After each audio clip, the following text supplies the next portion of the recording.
नई स्टोरी नहीं है। इसकी ये स्टोरी पंजाब की भी नहीं है, ये तमाम सूबों में है। आपको याद होगा नथिया गली में एक होटल बनाने का एक स्कैंडल आया था, जिसके अंदर कोई मुस्लिम साहब थे, उनका नाम आया था जो इमरान खान के ज़ाती दोस्त हैं, और उन्हीं मुस्लिम साहब का ज़िक्र जो है वो फ़ॉरेन फंडिंग के अंदर भी हुआ। उनके ये इमरान खान बिल्डर्स को, माफियाज़ को, उनसे पैसे पकड़कर उनकी उनके उनके जो मामलात है वो पूरे करता है और उनसे करप्शन करता है। और मज़े की बात यह है कि आगे 2 औरतें हैं जो फ्रंट वुमन हैं, और उन फ्रंट वुमन के ज़रिए जो है वो पैसे हासिल की जाते हैं और फिर कहा जाता है जी बड़ा सादिक और अमीन है। जो आदमी ज़कात और खैरात खाकर जिसने सियासत में कदम रखा हो, वो फिर इख्तियार मिलने के बाद ऐसे ही ख़ज़ाने लूटता है, जैसे वो आज कर रहा है। और मेरा सवाल ये है कि क्या आला अदलिया, ख़ास तौर पे सुप्रीम कोर्ट ऑफ पाकिस्तान से मेरी गुज़ारिश है कि उनका अपना फ़ैसला इसमें मौजूद है, क्या वो इसमें सो मोटो लेना पसंद फ़रमाएँगे? क्या उनको नज़र आएगा कि वो अदालती वज़ीर आला जो इस वक़्त पंजाब पे बराजमान है, वो अपने इख्तियारात का नाजायज़ इस्तेमाल कहाँ-कहाँ कर रहा है? और फिर मज़े की बात ये है कि हमारे जो शहबाज साहब की फ़ैमिली के केसेस हों, हमारी पूरी पार्टी के केसेस हों, कोई एक केस हमारे इन 6 महीने के दौरान कोई केस वापस नहीं हुआ। और पंजाब में बाजी फरा गोगी जो है, उनको एंटी करप्शन क्लीन चिट देती है, शेख रशीद को देती है, शीरी मज़ारी को देती है, जो है वो परवेज़ लाई साहब को क्लीन चिट मिलती है, और जितने इनके कारिंदे हैं उनको फटाफट जो है वो क्लीन चिटें दी जा रही हैं। और वो ज़ाहिर है वो ये तय हुआ था, और परवेज़ लाई साहब को पहला हुक्म इमरान खान ने यही दिया था कि सबसे पहले जाकर फरा गोगी बच्ची जो है उसके केसेस ख़त्म किए जाएँ। तो उसके ऊपर बड़ा अच्छा काम हो रहा है। बुज़दार साहब के केसेस जो हैं वो ख़त्म किए गए हैं। तो क्या हमारे जो सिर्फ़ एक इन्वेस्टिगेशन ऑफ़िसर चेंज हुआ था, तो सुप्रीम कोर्ट ने बुला लिया था और सुप्रीम कोर्ट ने उस पे एक बेंच तरतीब दिया था। मेरी सुप्रीम कोर्ट ऑफ पाकिस्तान से गुज़ारिश होगी, बराए मेहरबानी पंजाब में भी इख्तियारात का नाजायज़ इस्तेमाल हो रहा है। हमने तो इख्तियारात का नाजायज़ इस्तेमाल नहीं किया था। हमने किसी ने ग्रीन चिट नहीं ली। आप बराए मेहरबानी उसी बेंच के अंदर पंजाब के केस मंगाए ना, आके देखें पंजाब में क्या हो रहा है। पंजाब में दहशतगर्दी के मुकदमात एक पेन ऑफ स्ट्रोक के साथ जो है वो ख़त्म कर दिए गए, और हमारे लोग बगैर किसी कसूर के, हमारे एमपीएस जो हैं, जो पंजाब असम्बली के अंदर आप सब गवाह हैं, आप सब ने देखा था अपनी आंखों से, गुजरात के गुंडे बुलाकर एमपीएस के ऊपर हमला कराया गया, और उसके ऊपर हमारी एफआईआर आज भी पेंडिंग है, उसके ऊपर एक्शन नहीं हुआ। बल्कि वो एमपीएस जिनको मारा गया, जिनको गुंडों के ज़रिए जो है जिनके ऊपर हमला कराया गया, वो आज अपनी ज़मानतें कराकर शामिल तफ्तीश हो रहे हैं। और जो ये स्पीकर के इलेक्शन के अंदर जो तमाशा किया, जो सीक्रेसी का आपने जो है वो एक उसकी खिलाफ वर्जी की गई, उसके ऊपर एहतजाज के ऊपर किया हुआ कि हमारे मेंबर्स को हाउस से निकाल दिया गया। ये है वो, पता नहीं कौन लोग कहते हैं कि परवेज़ इलाही बड़ा कोई रवादार थे, बड़ा ख़ानदानी है, पता नहीं उनको क्या-क्या थे। माफ़ कीजिएगा, मैंने 2002 में भी देखा था उनको, मैं आज भी देख रही हूँ। परवेज़ इलाही साहब से ज़्यादा इंतकामी ज़हनियत रखने वाला आदमी मैंने नहीं देखा। परवेज़ इलाही से ज़्यादा जो है वो अपने इख्तियारात का नाजायज़ इस्तेमाल करने वाला शख्स मैंने आज तक नहीं देखा। और ये पंजाब असम्बली बिल्कुल रिडंडेंट हो चुकी है। इसी पंजाब असम्बली के अंदर जो है वो करोड़ों रुपए लेकर प्राइवेट मेंबर्स बिल के ऊपर यूनिवर्सिटियां बनाने के बिल लाए गए, और इसके ऊपर खुद पीटीआई के मिनिस्टर्स ने उस वक्त एतराज़ किया, और आज भी वो बिल आ रहे हैं। तो वो ज़ाहिर है वो मेरे ख्याल आप कहते हैं कि जो पैसे पहले पेंडिंग लिए हुए हों वो फिर काम तो फिर मेरे ख्याल मलिक साहब पूरा करना पड़ता है ना, जो पैसे पकड़े होते हैं। तो वो काम आज भी जारी है, वो आज भी चल रहा है। और ये रूडा के ऊपर जो है ये मरगूब साहब ने और बाकी एमपीएस जो अपोजिशन के एमपीएस हैं, उन्होंने इसके ऊपर बात भी की हाउस के अंदर, एहतजाज भी किया।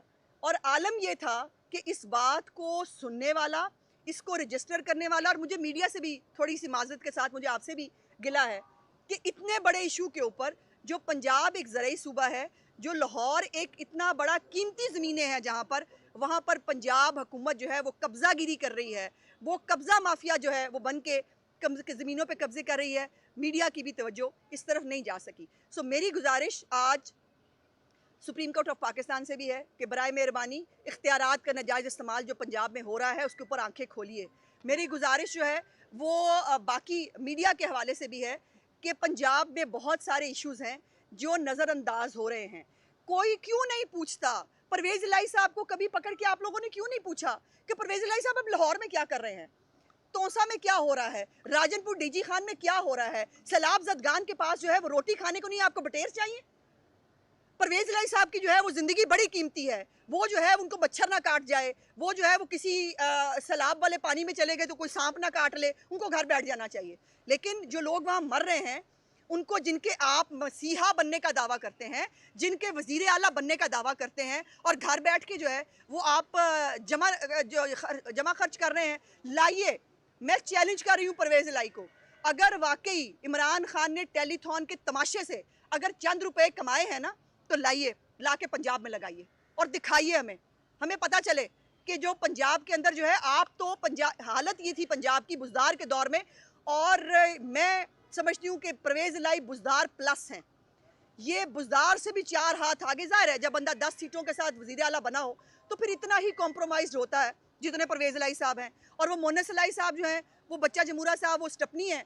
वो उन्होंने एक जेब में आईजी डाला हुआ है, दूसरी जेब में उनके सीसीपीओ है, और बाकी मामलात वो कर ही रहे हैं सबके साथ। उनको जो है, ये तमाम जो मामलात पंजाब के अंदर हो रहे हैं, इसके अंदर पंजाब का हक तक नहीं मांग सके थे ये बुज़दार साहब, जब वफाक से हमारे पैसे बनते थे। और आज आलम यह है कि परवेज़ इलाही का जो है, वो आपने क्लिप देखा होगा, वो जाके ना जलसे तैयार करा रहे हैं इमरान खान के लिए। वो कह रहे हैं ध्यान रखा करें खान साहब का, खान साहब के जलसे ज़रा अच्छे तैयार किया करें, इमरान खान साहब को कोई शिकायत नहीं होनी चाहिए।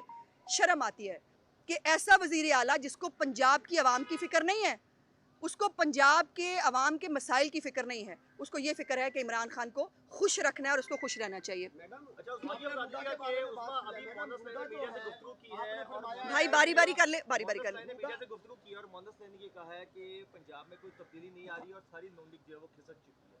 ये भी मोहन्नस सैनी ने मीडिया से गुफ्तगू चले, मोहन्नस इलाही साहब का दिमाग खिसक गया है, मैं तो इतना कहना चाहती हूँ। पर वे, आप, मुझे समझ नहीं आती है, आप मोहन्नस इलाही से पूछते क्यों नहीं? हू इज़ ही? वो कौन है? ये क्या एक के साथ एक फ्री मिले, अब्बा जी के साथ बेटा फ्री है? परवेज़ इलाही सीएम है ना। मोहन्नस इलाही के पास कौन सी अथॉरिटी है, कौन सी एग्जेक्टिव अथॉरिटी है? वो फैसले भी कर रहा है, वो मीटिंग्स के अंदर भी बैठता है, वो जो है वो पैसे भी पकड़ता है, वो सब कुछ करता है। उसके पास ये अथॉरिटी किसने दी है? और वो पंजाब के मामलात के बारे में बात करने वाला कौन है? सो ही इज़ नोबडी। और उसको जो है पंजाब के मामलात पे बात करने से पहले, जी, मियाँ साहब भी थोड़ी बात कर, रूडा के हवाले से 1 मिनट बात कर लेने दें, एक बात कर पॉइंट लेने मैं भी इसमें इजाफा कर दूं, बड़ी तफसीलन बात हुई है। देखिए, इसका बड़ा दिलचस्प पहलू ये है कि ये ज़मीन जो इन्होंने सो कॉल्ड एक्वायर की है, इसकी 2 कैटेगरी बनाई है। एक 2 लाख रुपए फी एकड़ लाहौर और फरोजवाला सिटी के अंदर, दूसरी 7,75,000 रुपए फी एकड़। इसको अगर मरले में कन्वर्ट करें तो ये 1,040 रुपये मरला बनता है और 4,100 रुपये मरला बनता है। मैं ये पूछना चाहता हूँ कि ये जिस तरह से डाकाजनी करके, ये लूट मार करके, ये लोगों की आबाओ-अजदाद की ज़मीनें छीन के उनकी कब्रों के ऊपर अपने महल्लात खड़ा करना चाह रहे हैं, इस पूरे प्रोजेक्ट का आज तक इन्होंने ये कभी बयान नहीं किया कि ये प्रोजेक्ट जो है, इसके नतीजे में जो हम प्लॉट बनाएंगे, जो हाउसिंग सोसाइटी बनाएंगे, वो हम लोगों को किस कीमत पर देंगे। हकायक ये हैं कि अगर 1,040 रुपये मरला लेते हैं या 4,100 रुपये मरला में ख़रीदते हैं, आप ज़बरदस्ती स्नेच करते हैं, तो फिर उसका रिवार्ड फिर कौम की तरफ मुंतकिल करने का भी कोई प्लान बता दें। अगर आपके पास कोई प्लान नहीं है, हकीकत ये है कि ये इन्वेस्टरों का और हाउसिंग सोसाइटियों के मालकान का, डेवलपर्स को नवाजने का और उनके ज़रिए किक बैक्स लेने का ये एक बहुत बड़ा मंसूबा है, जिसमें खरबों रुपए का किक बैक है। और ये खरबों रुपए का किक बैक जो है, आज मुझे कहना है कि ये सीएम साहब ने ये जो गैर कानूनी इनकी छतरी तले इन्होंने ऑर्डर दे के ये इंतकालात जो हैं मुंतकिल करवाए हैं और ये ज़मीनों पे कब्जे कर रहे हैं, इसके अंदर भी इनके जो हैं आज खरबों रुपए के किक बैक्स इन्होंने लेके दिन रात वो पैसे पूरे करने के लिए ये सारा चक्कर चला रहे हैं। तो मुझे ये कहना है कि ये प्रोजेक्ट जो था, जिसको हाई कोर्ट ने जो है डिनोटिफाई कर दिया था, रूडा को डिनोटिफाई कर दिया था, सुप्रीम कोर्ट ने जब भी इसके ऊपर बड़ा क्लियर कट ऑर्डर मौजूद है, तो आज इन्हें क्या जल्दी पड़ी है?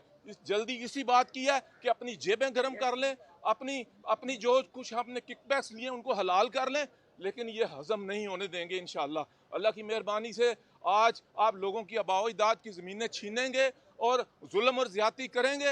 ये जुल्म और ज़्यादती ज़्यादा देर नहीं चलेगा।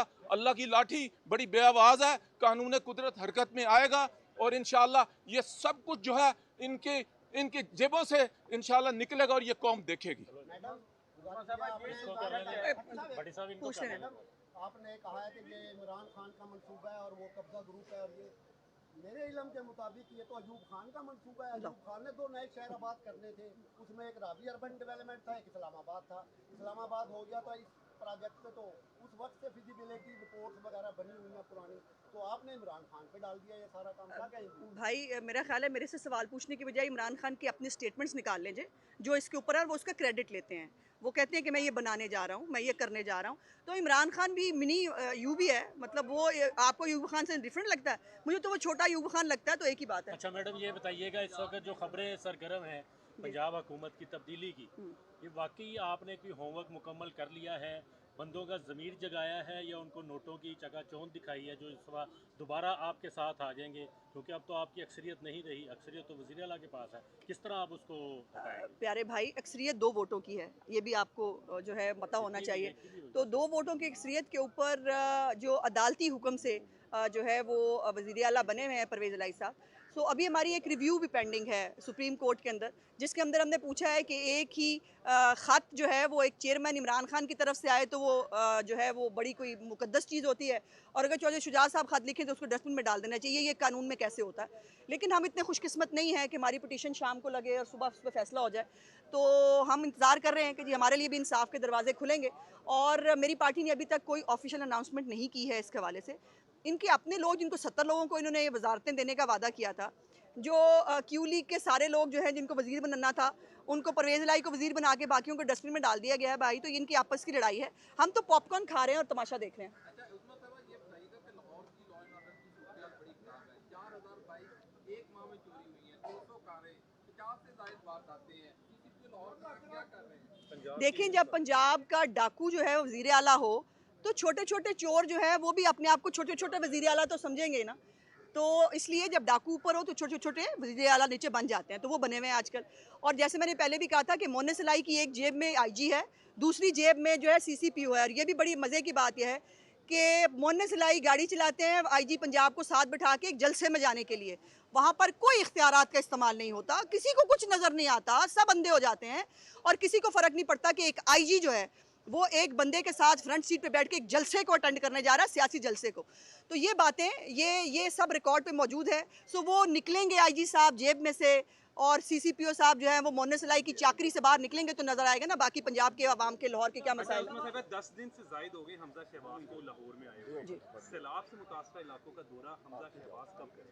देखिए, उनकी बेटी की तबीयत नासाज है और बहुत सारी डिटेल्स हैं जो मैं नहीं देना चाहती, क्योंकि ये फैमिली की एक अपनी प्रोग्रेटिव है कि वो बात को कितना बताना चाहते हैं। बहरहाल उनकी बेटी, अल्लाह मियाँ उसको ज़िंदगी जो है वो अता फरमाए, वो उसकी तबीयत अच्छी नहीं है, वो इसलिए। और बाप होता है, अभी बाप हैं। 20 साल बाद वो बच्ची अल्लाह ताला ने हमजा साहब को दी थी, तो वो थोड़े फैमिली क्राइसिस में है। लेकिन हमजा साहब नहीं हैं, उनके नुमाइंदे हर जगह मौजूद हैं। हमारी आपको पीटीआई कहीं नज़र नहीं आएगी, मेरी पार्टी आपको हर जगह नज़र आई। और फिर शहबाज साहब खुद जो है वो इस पूरे सैलाब के मामलात को देख रहे हैं। आज भी वो सैलाब ज़दगान के साथ थे, वो रोज़ सैलाब ज़दगान के साथ होते हैं। सो इसलिए मैं समझती हूँ कि हमें ज़ाती अगर प्रॉब्लम हो कोई हो तो उसको थोड़ा मार्जिन दे देना चाहिए। इतना बड़ा सूबा का जो प्रोजेक्ट है, चले इस वक्त तो इमरान खान ने जी। ये किक ऑफ किया है, जी लेकिन मियां नवाज शरीफ साहब इस प्रोजेक्ट के बहुत बड़े हामी रहे हैं। जी न्यू लाहौर सिटी आबाद जी, ठीक कह रहे हैं। करेंगे और इसी सड़क पर आबाद करेंगे। जी ठीक, इसी सड़क जी ठीक कह रहे हैं। पर। क्या अगर इमरान खान करे तो हराम है और मियां साहब करे तो हलाल? नहीं, अगर इमरान खान ज़मीनों पे कब्ज़े करे तो वो हराम है।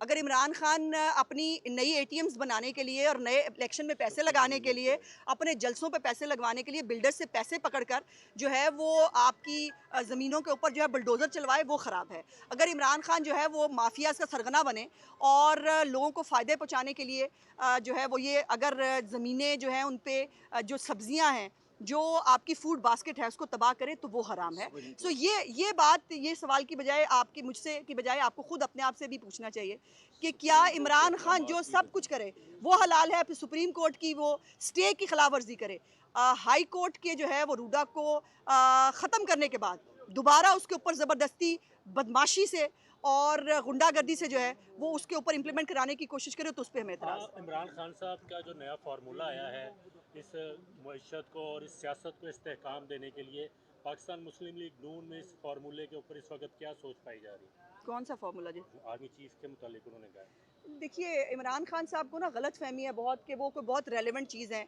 इमरान खान साहब को के लिए कानून और आइन नहीं बदला जा सकता। आइन और कानून के तहत जो तरीकाकार है उसको अडॉप्ट किया जाएगा। इमरान खान साहब जो है, ही इज़ नोबडी। हुकूमत ने जो है ये अपॉइंटमेंट करनी है और वही करेगी। अच्छा, आपने कहा कहा कि रात को अदालतें खुले, एक मरतबा पहले भी रात को अदालत खुली थी तो तासुर ये मिला कि शायद इमरान खान साहब घर चले गए। तो आप उस कॉन्टेक्स्ट में फेडरल की हद तक बात कर रही हैं या आप ये कहना चाह रही हैं कि मुझे जुडिशल सिस्टम के ऊपर, मौजूदा जुडिशल सिस्टम के ऊपर कोई एतमाद नहीं है? नहीं, मैंने ऐसा नहीं कहा क्योंकि मैं कह नहीं सकती। एक तो मैं वकील हूँ खुद भी, और दूसरा ये है कि ये जुडिशल सिस्टम हमारे लिए ही है। मैं सिर्फ ये कह रही हूँ कि हमारी जो पिटिशन्स को नहीं देखिए, एक पिटिशन की बात नहीं है, ये वज़ीर आला साहब की अपॉइंटमेंट के बारे में हो, ये पंजाब के मामलात के ऊपर हो, इनकी पिटिशन्स जो हैं वो शाम के शाम जो है माशाल्लाह फिक्स भी हो जाती है। मुझे एतराज़ नहीं है, अच्छी बात है, होनी चाहिए, लेकिन साथ साथ हमारी भी कर दिया करें फिक्स। मेरा सिर्फ इतना सा गिला है। मैडम, गुजरात का इतना बड़ा इशू उठा हुआ है, गुजरात डिवीजन का, जी, इस हवाले पर मुस्लिम लीग नून की जानिब से बिल्कुल खामोशी है। कोई मकामी रहनुमा भी एहतजाज नहीं कर रहा, कोई पिटीशन भी नहीं है। तो क्या ये समझा जाए कि कुछ मामला ऐसे होते हैं कि जिसमें परवेज़ भाई का साथ देना ज़रूरी हो जाता है? पंजाब असम्बली में माजी में देखा, आप एक बार सीखबाग भी हो गई थी, नाराज़ ना होइएगा, वो हमने अपनी आंखों से देखा कि जब इनके खिलाफ तहरीक अदम एतमाद आई तो जिन्होंने जमा करवाई थी वो ही ऐवान में ना पहुंच पाए, तो आप गुस्से में आग बगोला हो गई थी। तो गुजरात वाले मामले पे भी आपको लगता है कि आपके कुछ रहनुमा चौधरी परवेज़ भाई से मिले हुए हैं नहीं। कि इस इशू पर नहीं बोल रहे? नहीं, मैं ऐसा बिल्कुल नहीं समझती, और कतन ऐसा सोचना भी मैं समझती हूँ कि नामुनासिब होगा। ये ज़रूर है कि इसके ऊपर सायरा अफजल तारड़ साहिबा मेरा ख्याल है इसको लीड कर रही थी सारे मामलात को, और उन्होंने इसके ऊपर कोर्ट में जाने का भी ऐलान किया था। तो मेरा ख्याल है कि बेहतर होगा कि हम सायरा साहिबा के जो है उसका इंतज़ार कर लें। एक मिनट जी। अपोजिशन लीडर पंजाब में कोई नहीं है, तो आप लोग इसको इतना प्रेस भी नहीं कर रहे, ना ईवान में कभी की बात की है ना भाई, तो इसमें क्या? नहीं, हो चुकी है। हमने तमाम पार्लियामेंट्री पार्टी ने साइन करके बाकायदा जो एप्लीकेशन मूव कर दी हुई है, स्पीकर साहब को दे दी हुई है। लेकिन स्पीकर साहब बेचारे मतलब वो भी मजबूर हैं, उनको भी छोटा मोटा तो फ़िरौन बनेंगे तो पीटीआई में रहेंगे, छोटा मोटा फ़िरौन बनेंगे तो वो स्पीकर रह सकते हैं। तो वो हमारा चैम्बर जो है वो नहीं दे रहे हैं, हमारे मुलाजिम जो है जो अपोजिशन को मिलते हैं वो नहीं दिए गए, तो हमें कोई फ़र्क नहीं पड़ता। हम रोएंगे नहीं, हम बिल्केंगे नहीं, हम मतलब लाला लाला नहीं चुकेंगे। हमें ये सब देखने की और बर्दाश्त करने की आदत है, सो कोई गल नहीं। दोनों खवातीन को नवाज शरीफ से ताज़ा मुलाकात का शर्फ मिला है, तो बताएं वो कब वापस आ रहे हैं? लोग भी उनसे मुलाकात करना चाह रहे हैं यहाँ। जी माशाल्लाह बिल्कुल काफ़ी बेहतर हैं, और मेरी तबीयत ज़्यादा अच्छी होगी उनसे मिलके। तो उनको वापस लाना जो है वो पार्टी की एक कॉल है, और इसके ऊपर पार्टी फैसला करेगी। लेकिन ये बात तय है कि मियाँ साहब को अगले इलेक्शन से पहले पाकिस्तान में आना है, और हमारी इलेक्शन कैंपेन को वही लीड करेंगे। पार्टी